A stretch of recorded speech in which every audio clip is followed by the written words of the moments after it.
I would be remiss if I didn't first acknowledge our brothers and sisters that are currently deployed in support of our freedoms. And even this evening, as we celebrate 247 years, the sacrifices of our brothers and sisters in arms will never be forgotten. I'm sure wherever they are, they're gonna hear the 13th Commandant's message, they're gonna share a symbolic piece of cake, and they are going to celebrate being Marines. So, if you ask, Marines that I have served with before, they will tell you that this is absolutely my favorite time of the year. I get excited during Marine Corps ball season, and when I was on active duty, I actually looked forward to preparing an outstanding ball for the Marines and sailors of my command. But tonight, I gotta tell you, this pageant, this ceremony, this was one awesome event. So please join me in a round of applause for everyone that took part in making this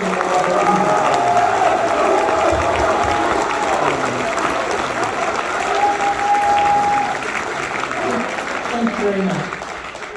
So, whenever I get an opportunity to talk to Marines in a formal setting, I like the topic of my remarks to be about us, United States Marines, and what a proud breed that we are. Because you see, my passion for being a Marine runs deep, and it's a feeling I believe we all share all the time. Not just during ball season, and not just when you see a Marine Corps commercial on TV and get all motivated, and not just after hundreds of posts hit your Facebook newsfeed for Veterans Day. But it's a pride that we feel every day. Every day that you are fortunate enough to wake up and still be able to put on this uniform. A uniform that was not given to us, but was earned. Just as our former Commandant General James Conway said several years ago during his birthday message, only a few Americans in our history choose the dangerous yet necessary work of fighting our nation's enemies. So yes, Marines, we are a proud breed. Now,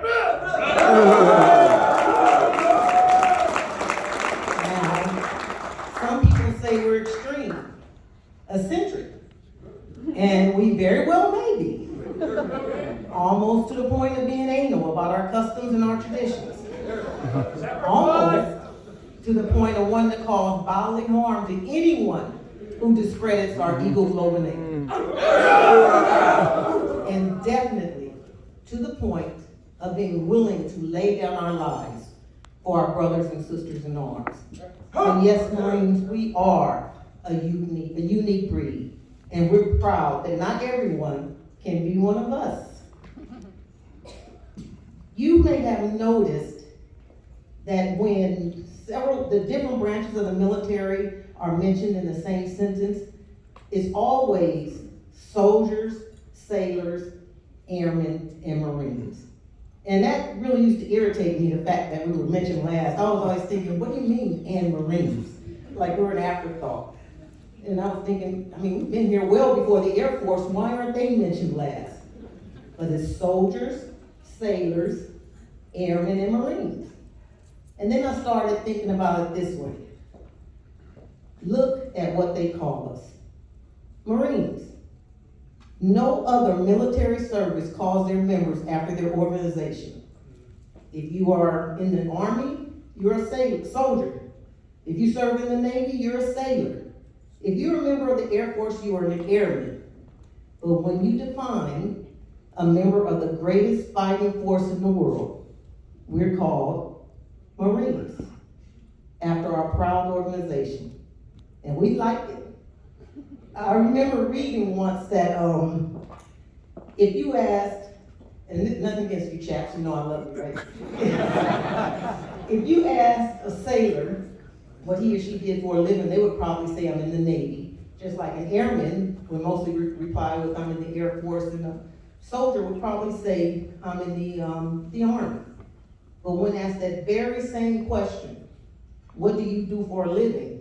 A Marine will probably proclaim, I am a Marine. Now, I'm not bashing the other branches of the military, no, not at all. Because we each have a mission and a responsibility toward protecting this great nation. I'm just basking in the pride of being a Marine, in the pride of being who we are, and thanking God that when I walked into that recruiter's office in 1982, that I had enough sense to want to be something extra special. And that I wasn't intrigued by the posters that were in the windows of the other recruiters. I mean, it was posters showing young people in swim attire running along the beach in some foreign country. I know it's hard to imagine recruiting posters like that today, but that was one of the selling points when I joined. And I thank God that a Marine Gunnery Sergeant Kennedy, snatched me up and was fast talking before I could even get his hatch good. I mean, I swear he must have been scanning that parking lot like a hawk. Because you see, when I went to a recruiter's office that day, I just went in there to get a little bit of information about the Marine Corps. It wasn't even all that serious at the time. I had even told my friends, I was gonna talk to the Marine recruiter because I was getting bored with college. And I just wanted to see what the Marine Corps had to offer me. But by the time I left Gunnery Sergeant Kennedy's office, a short time later, he had me questioning myself and asked me what did I even have to offer the Marine Corps.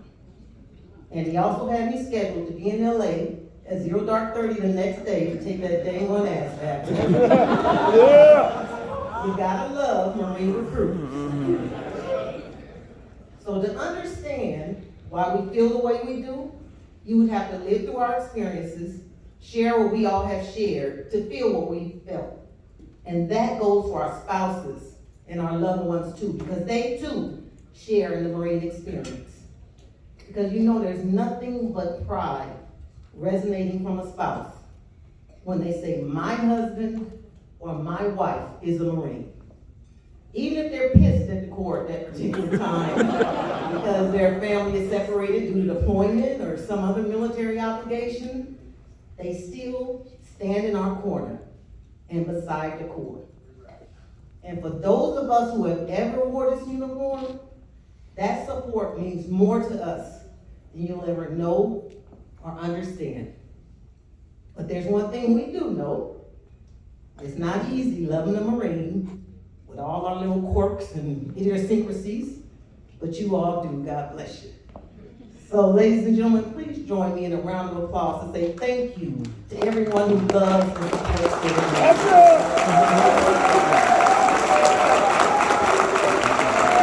Thank you.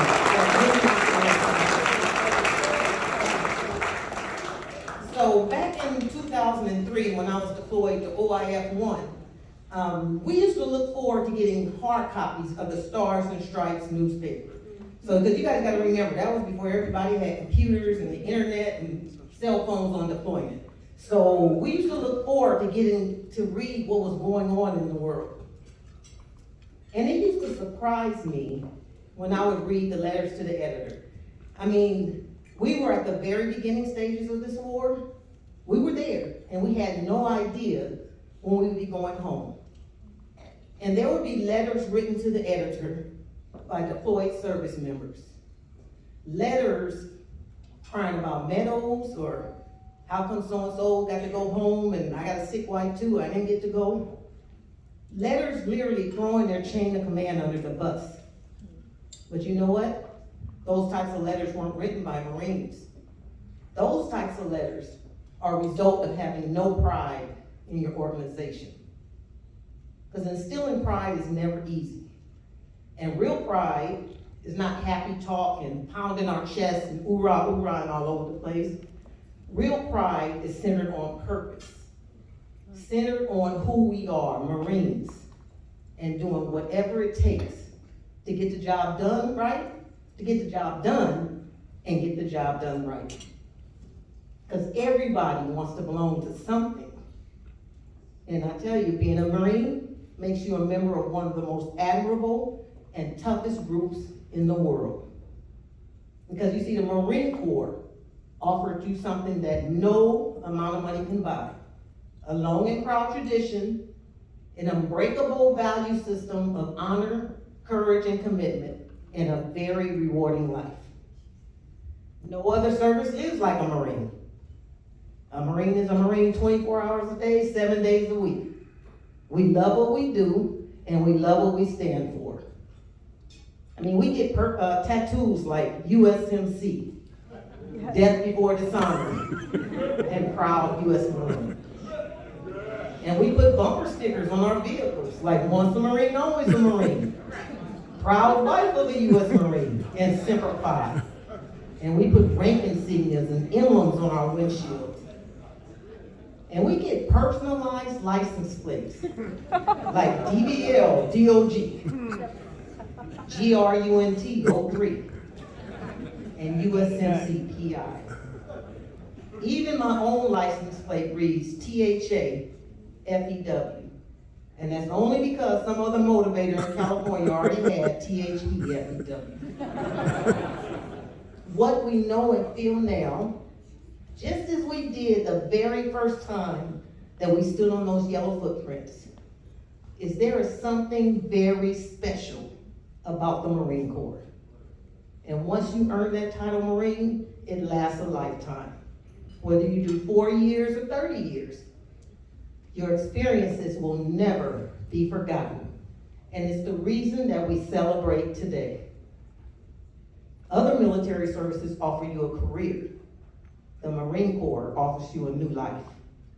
It's not an easy life, and it's definitely not a life for everyone, but that's okay, because we don't want everyone, and we don't want just anyone.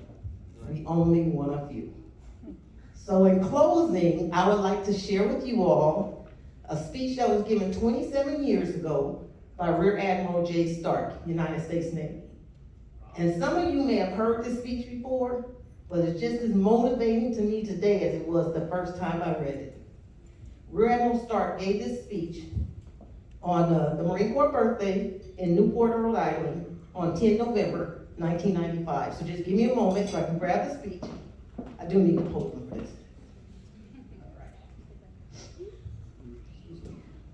The first reason I like Marines.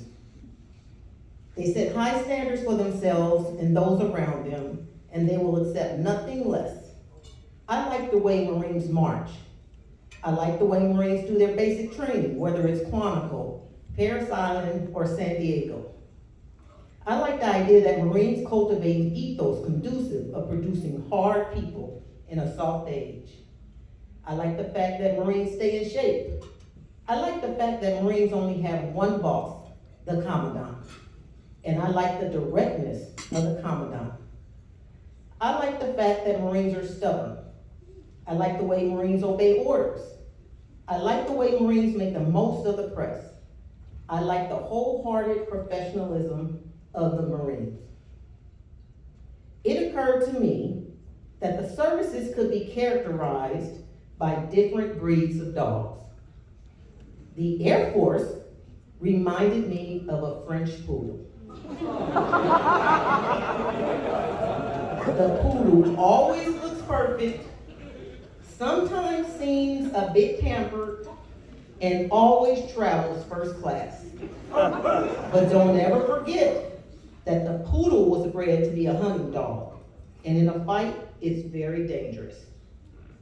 The Army is kind of like a Saint Bernard. It's big and heavy, and sometimes seems a bit clumsy, but it's very powerful and has lots of stamina. So you want it for the long haul. The Navy, God bless us, is a golden retriever. They're good-natured and great around the house. The kids love them. Sometimes their hair is a bit long. They go wandering off for long periods of time, and they love water.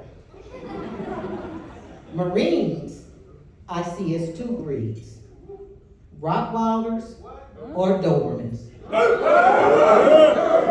Because Marines come in two varieties, big and mean or skinny and mean. They're aggressive on attack and tenacious on defense. They've got really short hair and they always go for the throat.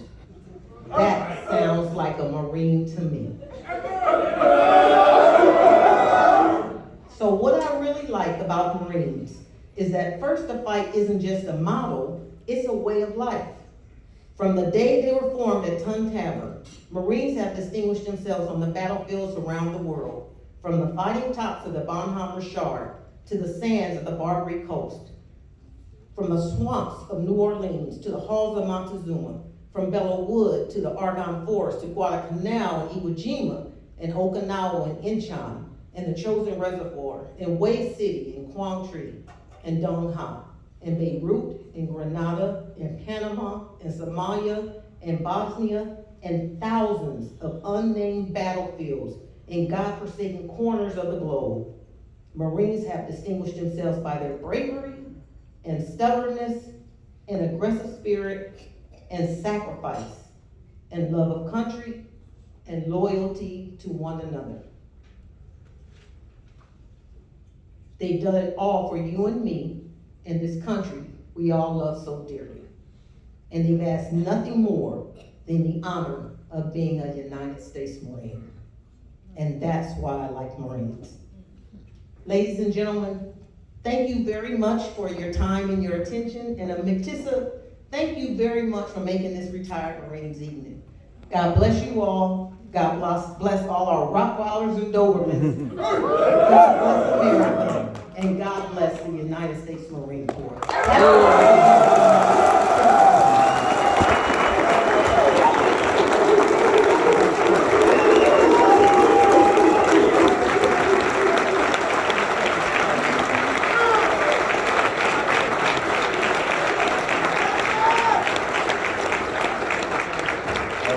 Y'all thought I might have been joking when I said, we made great friendship for the last hour or so, but no kidding. That was, I've been to a lot of these, I'm getting old now, and that was the best speech I've ever heard.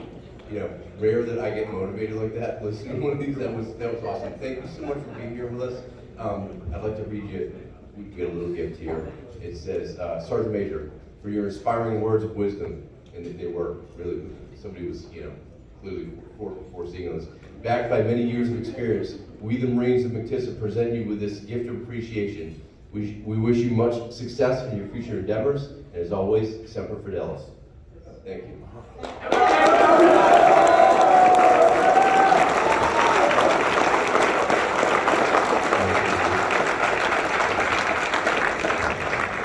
All right, everybody take their seats for a second, please. Just with some admin note stuff. Did we get that thing fixed yet?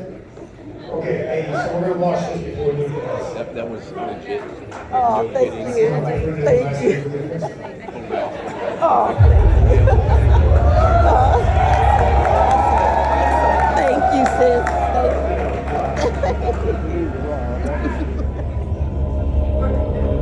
Oh, they got the news. If you're a warrior and you're leading warriors and you're about to step in a battle, I think we want to go see a recruiter. There you go. one of the key things you must have is an absolute confidence, because that radiates out of you.